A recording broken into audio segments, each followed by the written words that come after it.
Hello again, this is Robert Veach here. This is my video review of a gluten-free Graham-style crumbs, 10.5 ounces. I'm not even going to attempt to pronounce that name because I'll totally mess it up. But I've used this before to make gluten-free desserts, and you can see on the picture that I do have an example. Now this has basic natural ingredients. It has package weight, as I mentioned, 10.4 ounces. It's just basically got pea starch, it's got palm oil, modified palm oil, brown rice flour, potato starches, and have a little slide of the ingredients and of the healthy information. But basically this allows you to get that Graham type of delicious crust without having any gluten in it. So we're going to be making a cheesecake using this product, and we're going to see how well it comes out and how delicious it is. For Thanksgiving this year, we're going to a family member's home, and there's about 3 or 4 of us that are celiac. So I wanted to make sure that we had a dessert that they could eat as well. So I purchased the Kinnikinnick, I don't know if I'm pronouncing it correctly, Graham-style crumbs that are gluten-free. They're actually soy-free as well. Per the label, they're dairy-free and peanut-free too. So basically, per the instructions on the box, they provide the actual graham cracker tasting grains, and the sugar for the recipe is also already included. To make a pie crust, and I'm going to be making a cheesecake, I'm going to use 1 bag of the Kinnikinnick Graham style crumbs and 5 tablespoons of unsalted butter, which I'm going to actually melt first. So first we're going to open up the breadcrumbs, pour it into a bowl.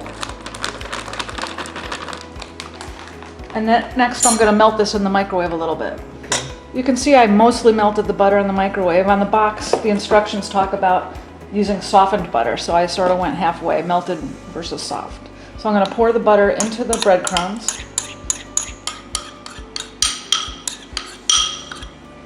And then I'm going to just kind of gently stir it to combine. So you're moistening the breadcrumbs. Once I finish incorporating all of the butter into the breadcrumbs, I'm going to pour the mixture into this greased springform pan, and I'm going to press real hard, you'll see, and then I'm going to partially bake it. The box instructions don't talk about that, but I like to partially bake my crust so that it comes out a little bit crispy. So you can see that I've incorporated the butter into the crumbs, and now I'm going to pour the entire batch into my springform pan,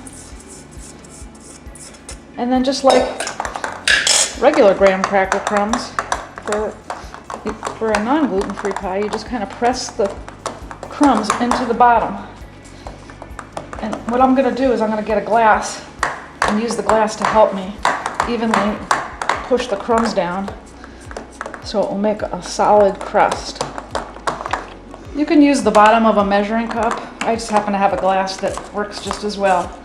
And I'm just pushing down on the graham cracker and butter mixture so that I could form a solid crust for my cheesecake.